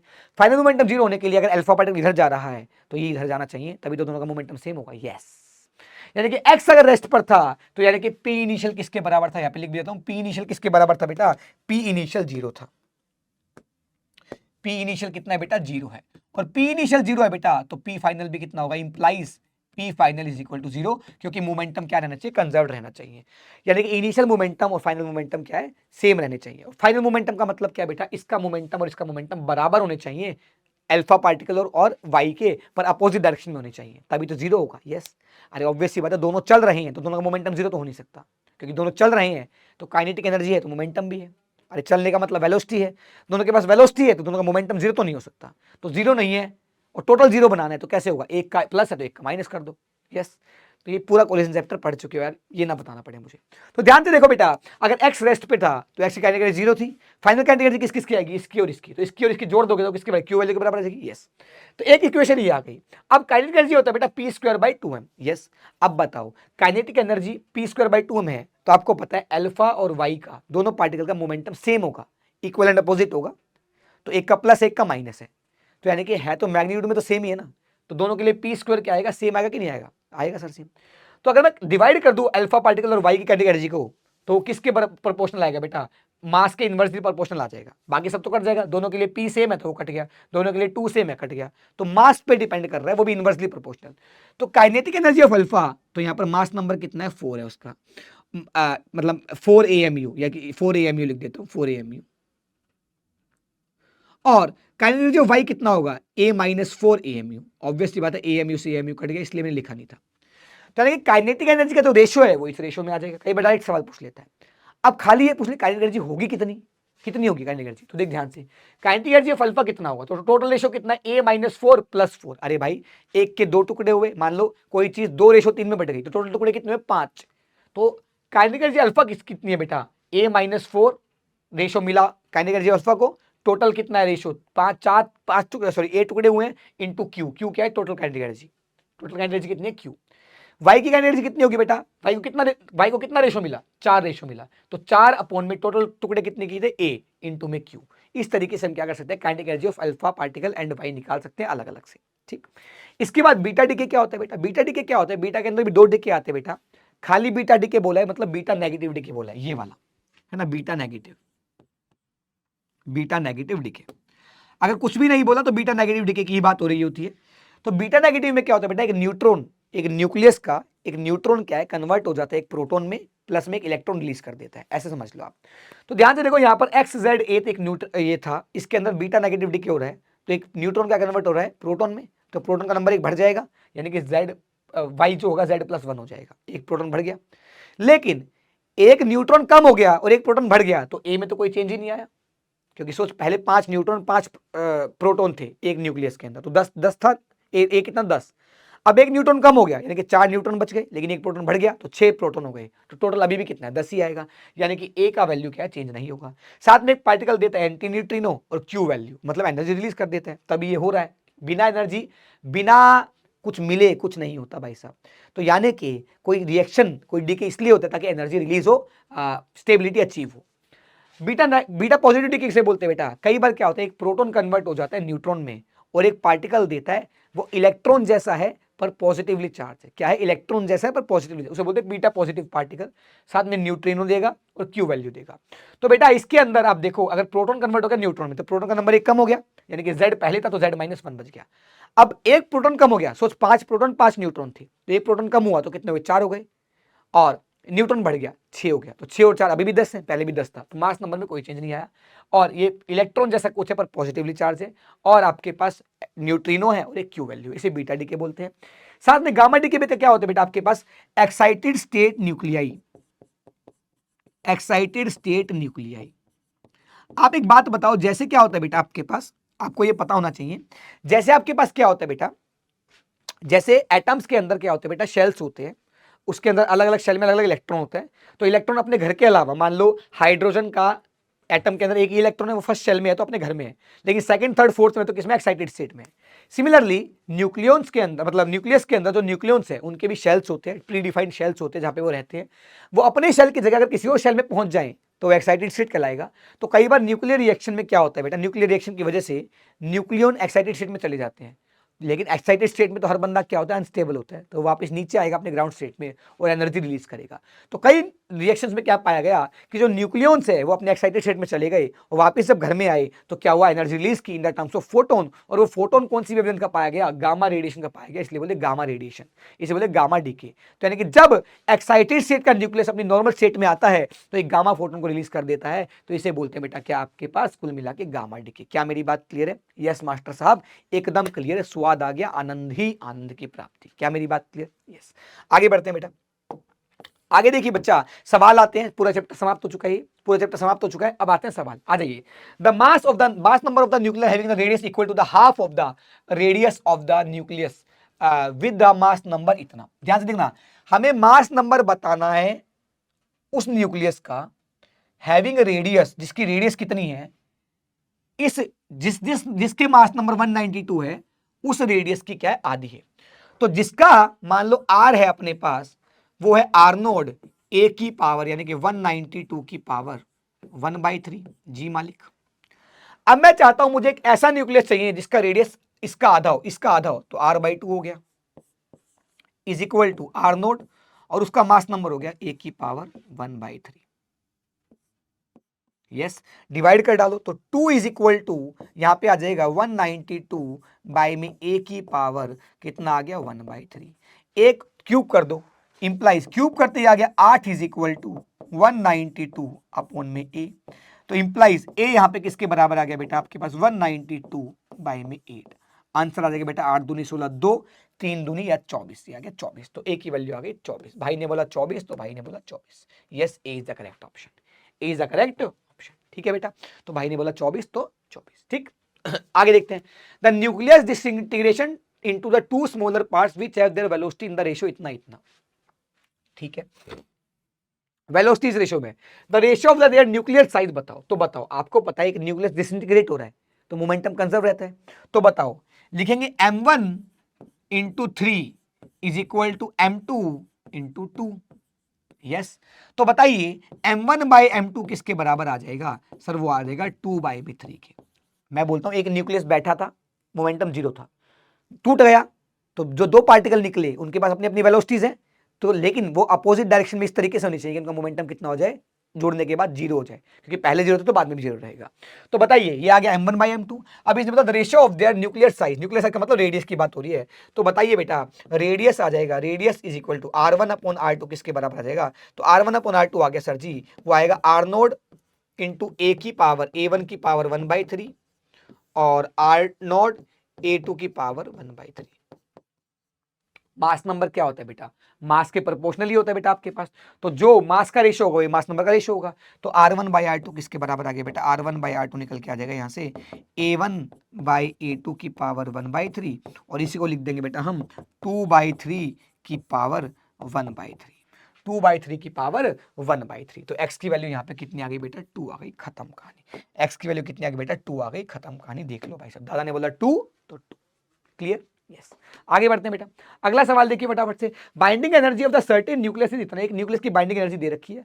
How much is the difference between the total mass of the nucleus and the nucleons. तो ऑब्वियस सी बात है बेटा, बाइंडिंग एनर्जी जो होती है, बाइंडिंग एनर्जी जो होती है वो किसके बराबर होती है, वो होती है सर जी डेल्टा m इंटू सी स्क्वायर। तो किसी न्यूक्लियस की बाइंडिंग एनर्जी रखी है 18 इंटू 10 की power 8 is equal to delta m हमें निकालना है। सी की वैल्यू आ गई 9 इंटू 10 की पावर 16। सर ये कहाँ से, सी का स्क्वायर करने के बाद यही तो आएगा बेटा। तो यहाँ पे आ गया सर जी 2, तो यहाँ पे आ गया 2 इंटू 10 की पावर -8 kg, क्योंकि सब कुछ ऐसे में रखा है तो डेल्टा m भी किस में आ जाएगा, इसमें आ जाएगा। तो यानी कि आ जाएगा सर जी 200 इंटू 10 की पावर -6 kg, यानी कि इसको लिख सकते हैं 200 माइक्रोग्राम। भाई ने बोला 200 माइक्रोग्राम तो पत्थर की लकड़ी भी नहीं बदल सकता। इसको देख लो 8 आ गया यहाँ पे और यहाँ पर आ गया 8 दूनी 16, तो ये भी बिल्कुल सही है, ये भी बिल्कुल सही है। अच्छा मैंने तो उल्टा कर दिया ना, यहाँ पे देखो, हाँ 2 अपॉन में 100 यहाँ पे ले लो और 10 की पावर -6 बच गया, तो यहाँ पर ये आएगा 0.02 माइक्रोग्राम, खत्म कहानी।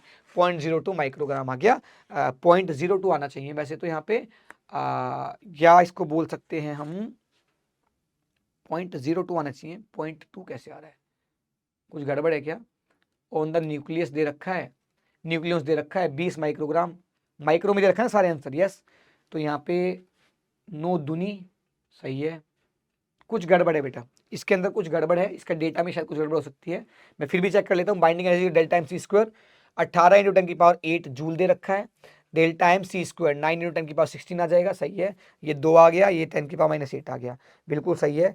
तो इसको लिखा जा सकता है 100 से डिवाइड कर देंगे तो 0.02 आएगा, 10 की पावर -6। अच्छा ओके, माई मिस्टेक, सब ठीक। 2 इंटू 10 की पावर -8 किलोग्राम को लिख सकते हैं बेटा 10 की पावर 3 ग्राम। अब सही है बेटा, माई मिस्टेक, किलोग्राम लिख रहे हैं बार बार। देखो ध्यान से, अब कितना आ गया है 2 इंटू 10 की पावर -5 ग्राम। सही बात है। तो ध्यान से देखो, इसको लिख सकते हैं 10 से मल्टीप्लाई कर दो, 10 से डिवाइड कर दो, 10 की पावर -6 ग्राम। तो देखो ध्यान से किसके बराबर गया, 20 माइक्रोग्राम आ गया। अब ठीक है बेटा, 20 माइक्रोग्राम बी आंसर आ गया बेटा, बी आंसर आ गया, खत्म कहानी, बिल्कुल सही। ठीक है, आइए अगला देखो, mass of the proton, neutron and the helium nucleus are the respectively. Proton neutron कितना दे रखा है, the binding energy of the helium is, binding energy of the helium. तो बाइंडिंग एनर्जी किसके बराबर होगा बेटा, बाइंडिंग एनर्जी निकाल के आएंगे बेटा आपके पास, वो किसके बराबर, डेल्टा एम इंटू में सी स्क्वायर। सही बात है। तो बताइए डेल्टा एम क्या है, ऑब्वियस सी बात है, हीलियम बनने से पहले जो मास है वो ज्यादा ही होगा। तो बताओ 2 इंटू 1.0073 प्लस में 2 इंटू 1.0087, ये रिएक्टेंट का मास हो गया, माइनस में जब बना न्यूक्लियस तो उसका मास था 4.0015। ये आपके पास क्या आ गया बेटा, डेल्टा एम आ गया। ये मास डिफेक्ट आ गया, जो मास में डिफेक्ट आया, और मास डिफेक्ट मिल गया, ये एएमयू में आंसर आ जाएगा। तो इसको निकाल लेना बेटा, जो भी आएगा आपके पास आंसर, और वो क्या कर देना बेटा आपके पास, इसी को एनर्जी जो आएगी बेटा वो आ जाएगी, डेल्टा एम की वैल्यू एएमयू में पुट कर देना, 1 एएमयू, और ये आ जाएगा बेटा आपके पास delta M into 931.5 mega electron volt. बस इसको डेल्टा एम को एएमयू में पुट करना है, और एएमयू में ही दे रखा है बेटा आपको, आंसर निकाले ना बच्चा। ठीक है, 100% आंसर आएगा, डोंट वरी। आगे बढ़ते बेटा, न्यूक्लियस जो है उसका जेड क्या है बेटा, एक न्यूक्लियस ए है, इसका नाम ए है, इसका जेड 17 है, equal number of protons and neutrons and equal number of protons and neutrons. अच्छा, इसके अंदर number of protons and neutron बराबर है, तो अगर जेड 17 है तो यानी कि नंबर ऑफ प्रोटॉन्स भी कितने हैं, 17 है, यानी कि नंबर ऑफ न्यूट्रॉन भी कितने हैं, तो एक इसके बराबर हो जाएगा, वो हो जाएगा sir ji number of proton plus number of neutrons, और उसने बोला दोनों क्या है, बराबर है, तो ये आ गया 34, यानी कि न्यूक्लियाई मिल गया अपने को। अब बोला has 1.2 mega electron binding energy per nucleon. अच्छा, अनदर बी जो है वो है आपके पास 12, Z12 है, और 26 न्यूक्लियन है, उसकी बाइंडिंग एनर्जी पर न्यूक्लियन इतनी है। तो बोला difference between the binding energy of B और ए। तो बता, सिंपल देख, simple simple simple, binding energy of B किसके बराबर आएगा, तो वो आएगा sir, binding energy per nucleon कितना है, बाइंडिंग एनर्जी पर न्यूक्लियन है 1.8 मेगा इलेक्ट्रॉन वोल्ट, और इसके पास कितने न्यूक्लियन है बेटा, इसके पास 26 न्यूक्लियन है, खत्म कहानी। और बाइंडिंग एनर्जी ऑफ एक इसके बराबर आएगा, टोटल बाइंडिंग एनर्जी एक ही, तो वो आएगा बाइंडिंग एनर्जी पर न्यूक्लियन, एक न्यूक्लियन की कितनी एनर्जी है, 1.2 मेगा इलेक्ट्रॉन वोल्ट, और उसके पास कितने न्यूक्लियन है बेटा, 17 17 34 आपके पास क्या है, नंबर ऑफ न्यूक्लियंस हैं। अब जो भी बड़ा है उसमें से छोटा माइनस कर दे, या डिफरेंस बिटवीन बी माइनस ए, तो ये माइनस ये करना है, आंसर आ जाएगा, खत्म कहानी, 100% आंसर मिलेगा, डोंट वरी। आगे बढ़ते हैं, एक न्यूक्लियस है, इसका मास नंबर 242 है, बाइंडिंग एनर्जी पर न्यूक्लियस इतना है, 242 मास नंबर है, ए इज इक्वल टू 242 आ गया, binding energy E B by A वो दे रखा है 7.6 mega electron volt, breaks into the fragment with each of the mass number इतना। अब ये दो टुकड़ों में टूट गया है ना, तो एक ये था, ये दो टुकड़ों में टूट गया है, तो ये a इज इक्वल टू 242 था, ये a इज इक्वल टू 121 हो गया, ये a इज इक्वल टू 121 हो गया। अब बोला गया है if the each fragment is binding energy पर न्यूक्लियस इतना, तो the total gain in the binding energy. तो भाई साहब ऑब्वियस सी बात है, ईबी बाई ईबी जो होता है, सॉरी डेल्टा ईबी जो होता है बाइंडिंग एनर्जी में डिफरेंस, वो किसके बराबर होता है बेटा आपके पास, वो होता है कितना गेन किया, तो binding energy of products minus binding energy of reactant. तो प्रोडक्ट कितने मिले, ये मिले हैं, तो ये आएगा 121 इंटू 121 तो मास नंबर है, और बाइंडिंग एनर्जी पर न्यूक्लियन कितना है बेटा, 8.1। अच्छा, प्रोडक्ट में ऐसे ऐसे दो न्यूक्लियस हैं, तो 121 इंटू 8.1, तो ये आ गई प्रोडक्ट की बाइंडिंग एनर्जी टोटल। अरे भाई प्रोडक्ट में बाइंडिंग एनर्जी पर न्यूक्लियन कितना है, 8.1, कितने न्यूक्लियन है, 121, तो एक न्यूक्लियस का बाइंडिंग एनर्जी आ गया, प्लस में ऐसे ऐसे दो न्यूक्लियस हैं, माइनस में रिएक्टेंट की कितना है 242, इनटू में उसकी एक न्यूक्लियन की बाइंडिंग एनर्जी कितनी है 7.6। This will be the answer, 100% answer आएगा, डोंट वरी, निश्चिंत रहिएगा। ठीक है, कैलकुलेशन मैं आपके हर भरोसे छोड़ रहा हूं ताकि टाइम बच जाए आपका। You are given mass lithium दे दिया, मास ऑफ हीलियम दे दिया, मास ऑफ ये हाइड्रोजन दे दिया, when 20 gram of lithium is converted into the helium, तो आपके पास बोला बाय प्रोटॉन प्रोटॉन कैप्चर करने के बाद the energy liberated in, obvious सी बात है भाई साहब, अगर मैं लिथियम में क्या जोड़ दूं, एक प्रोटॉन जोड़ दूं, एक प्रोटॉन क्या कर दूं, जोड़ दूं, तो क्या बन रहा है बेटा आपके पास, तो वो बन रहा है आपके पास mass of the helium hydrogen. तो देखिए ध्यान से बेटा, आपके पास इन्होंने बोला when 20 gram of lithium is converted into, इसमें कन्वर्ट हो रहा है, यानी कि बाय प्रोटॉन कैप्चर, अच्छा 2He4 में कन्वर्ट हो रहा है, 2He4 में कन्वर्ट हो रहा है। प्रोटॉन का मतलब क्या है, हाइड्रोजन का न्यूक्लियस, तो 1H1 लिख देता हूं यहाँ पे। तो बताइए यहाँ पर आप देख पा रहे 3 और 1 4 है, 7 और 1 8 है, तो ऑब्वियसली बात है ऐसे कितने हीलियम निकलेंगे, 2 हीलियम निकलेंगे, तो 2 इंटू 2He4, ये आपके पास रिएक्शन आ गई है। अब इसको सबकी बाइंडिंग एनर्जी पता है, तो आपको ये पता है बेटा एक रिएक्शन से कितनी एनर्जी मिलेगी, वो आपको पता लग गया है ना। तो अगर एक रिएक्शन हो रहा है तो कितनी एनर्जी मिलेगी बेटा, ऐसी ऐसी आपके पास एक रिएक्शन, तो आपको पता है एक रिएक्शन से कितनी एनर्जी मिलेगी, तो इसका मास इसका मास इसका मास डिफरेंस ले लोगे। तो बताओ अपने को मास डिफरेंस दे रखा है कि नहीं दे रखा, हाँ दे रखा है, मासेस दे रखे हैं। तो बताइए बाइंडिंग एनर्जी वो आ जाएगी बेटा आपके पास, जो रिलीज होगी, या फिर क्यू वैल्यू जो रिलीज होगी, क्यू वैल्यू वो किसके बराबर होगी बेटा, mass of reactant minus mass of product. बस आपको ध्यान ये देना है कि 20 ग्राम में कितने लिथियम होंगे, बस इतना ध्यान देना है आपको। तो आपको पता है लिथियम का मास ये लगभग 7 ग्राम के आसपास होगा, तो लिथियम के 1 मोल का मास कितना होगा, 7 ग्राम के आसपास होगा। तो टोटल नंबर ऑफ लिथियम निकाल लेना, जो भी आंसर आएगा रिएक्शन का उसको उतने नंबर से मल्टीप्लाई कर देना, क्योंकि एक लिथियम के न्यूक्लियस से कितना हो रहा है आपके पास, इतनी एनर्जी रिलीज हो रही है, कितनी इंटू C², ये आपके पास है energy in one reaction, energy by 1 nuclei of lithium. अब भाई साहब इतनी केमिस्ट्री तुम्हें आती होगी, मुझसे ज्यादा ही आती होगी तुम्हें, कि लिथियम का एक न्यूक्लियाई टूटेगा, ऐसे रिएक्शन होगी तो आपके पास ये बनेगा। तो 20 ग्राम लिथियम में कितने न्यूक्लियाई होंगे लिथियम के, वो निकाल लेना और आंसर निकल जाएगा तुम्हारा। ठीक है, आगे बढ़ते हैं। Consider the nuclear fission, fission हो रहा है बेटा यहां से यहां से यहां से, given that the binding energy per nucleon दे रखा है बेटा बाइंडिंग एनर्जी। तो बताओ बाइंडिंग एनर्जी ऑफ नियोन किसके बराबर आएगा, बाइंडिंग एनर्जी ऑफ Ne20 किसके बराबर आएगा, वो आएगा 20 इंटू 8.03। अब मैं बात करता हूं बाइंडिंग एनर्जी ईबी ऑफ किसका बेटा, हीलियम 4, तो बेटा उसका बाइंडिंग एनर्जी पर न्यूक्लियन कितना है 7.07 इंटू कितना है बेटा 4 मास नंबर। ईबी किसका बेटा आपके पास, कार्बन 12 का, तो कार्बन 12 का, तो उसकी बाइंडिंग एनर्जी पर न्यूक्लियन कितनी है बेटा 7.86 इंटू में कितना मास नंबर है 12। तो बाइंडिंग एनर्जी अपने को देखो इसकी पता है, इसकी पता है, इसकी पता है, तो इन दोनों को जोड़ दो एक एक, नहीं इसकी एक बार इसकी 2 बार जोड़ दो, प्रोडक्ट की बाइंडिंग एनर्जी मिल जाएगी माइनस रिएक्टेंट की बाइंडिंग एनर्जी मिल जाएगी, खत्म कहानी। आंसर आ जाएगा आपके पास, क्यू वैल्यू जो निकल के आएगा बेटा वो किसके बराबर आएगा, कुल मिला के वो आ जाएगा binding energy of product minus binding energy of reactant. क्या मेरी बात क्लियर है, खत्म कहानी। इससे आंसर निकाल लेना, कितना एनर्जी रिलीज होगा कितना सप्लाइड होगा, इससे पता लग जाएगा। क्यों, क्योंकि अगर क्यू की वैल्यू पॉजिटिव आ रही है तो एनर्जी रिलीज हो रहा है, क्यू की वैल्यू नेगेटिव आ रही है तो सप्लाई हो रहा है। तो बस सप्लाई और रिलीज तो उससे पता लग जाएगा बेटा, और एग्जैक्ट डेटा भी निकल के आ जाएगा। क्या मेरी बात क्लियर है, यस। आगे बढ़ते हैं बेटा, आगे आइए। एटॉमिक मास ऑफ द इतना इतना सबका एटॉमिक मास दे रखा है, इसका और इसका, the required energy to remove a neutron from the इतना, तो C613 इज इक्वल टू किसमें कन्वर्ट हो रहा है, C612 में, प्लस में एक न्यूट्रॉन में कन्वर्ट हो रहा है, ऐसे करके। तो आपको इस एनर्जी का आपको क्या बताना है, कितनी एनर्जी चाहिएगी, तो क्यू वैल्यू निकाल लो इसके लिए। क्यू वैल्यू आपको पता है मास of the reactant minus mass of the product निकल के आ जाएगा, इनटू में C² या फिर इज इक्वल टू मतलब जो भी AMU में है तो डायरेक्ट 931.5 से मल्टीप्लाई कर देना, आपका आंसर आ जाएगा, खत्म कहानी। मास डिफेक्ट दे रखा है इसके अंदर, होमवर्क कर लेना, आसान सा सवाल है। उसके बाद बेटा डिसइंटीग्रेशन है, क्यू वैल्यू निकालनी है, वापस से वही होमवर्क, बेसिक सवाल ही आ गए हैं। अगला 3 हीलियम एटम है, कंबाइन होके एक कार्बन बना रहे हैं, क्यू वैल्यू निकालनी है, होमवर्क। अब तो भाई साहब हम चप्पे चप्पे से वाकिफ हैं, अकेला तुम्हारा माइंड मैप पे सब कुछ करा देगा।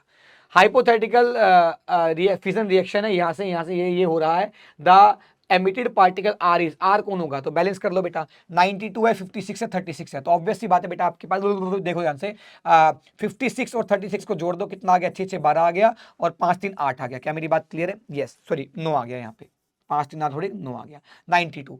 तो यहाँ पर ये 92 है, ये 92 है, 92 है, तो 92 तो दिक्कत ही नहीं है। यहाँ पर देख 236 था, तो उधर देख कितना आया, उधर आया 141 प्लस 92, तो 3 92, ठीक है, 2 और 1 3, 9 और 4, 9 और 4 क्या हो गया बेटा आपके पास, 13 का 3, एक गया ऊपर और ये आ गया 2, 233।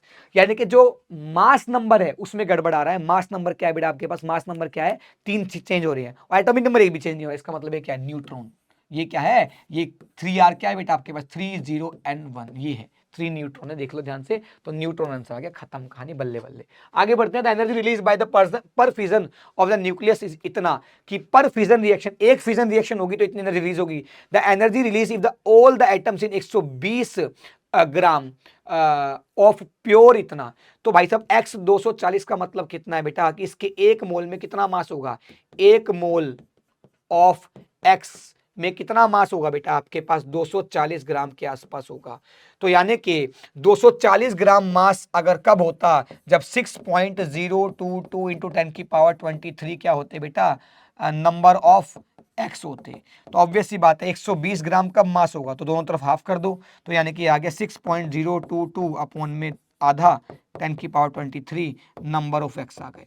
नंबर ऑफ एक्स निकल के आ गए बेटा आपको। नंबर ऑफ एक्स पता है तो एक रिएक्शन होती तो इतनी मिलती, तो नंबर ऑफ एक्स इतने आ गए, इसको मल्टीप्लाई कर दो एक इतने 200 से, आंसर आ जाएगा आपके पास, खत्म कहानी। ओके, तो ये आपके पास बेटा क्या था, पूरा का पूरा न्यूक्लियाई चैप्टर था, जो हमने बहुत ही प्यार से, बेहतरीन तरीके से, अच्छे से, स्लोली स्लोली निपटा दिया। और सही बताऊं ना, न्यूक्लियाई चैप्टर ऐसा है कि तू 1-1.5 घंटे के अंदर ही कंप्लीट कर सकता है मैक्सिमम पार्ट। मैं ये बोल सकता हूं दावे के साथ कि अगर तू पूरा न्यूक्लियाई चैप्टर तू पहली बार भी देख रहा होगा ना, तो तुझे पहली बात तो चीजें समझ में आएंगी। दूसरी बात, तुझे इस लेक्चर का अगर 1-1% याद है, हर एक चीज अच्छे से याद है, तो गारंटी के साथ बोल रहा हूं 80 से 90% प्रोबेबिलिटी है क्वेश्चन को तो यहीं से कराएगा। इतना इसमें सिखा दिया है, इससे ज्यादा इसमें सीखने की जरूरत नहीं है। तो भाई इतना सा रखते हैं आज, इसके बाद मिलते हैं किसी और माइंड मैप में। एक ही बचा है सेमीकंडक्टर का, तो मिलते हैं जल्दी ही, उसको लेके आते हैं आपके सामने और आपके मेंस के एग्जाम की जर्नी को आसान बनाते हैं। बाय बाय, टेक केयर, अलविदा, love you all, tata bye.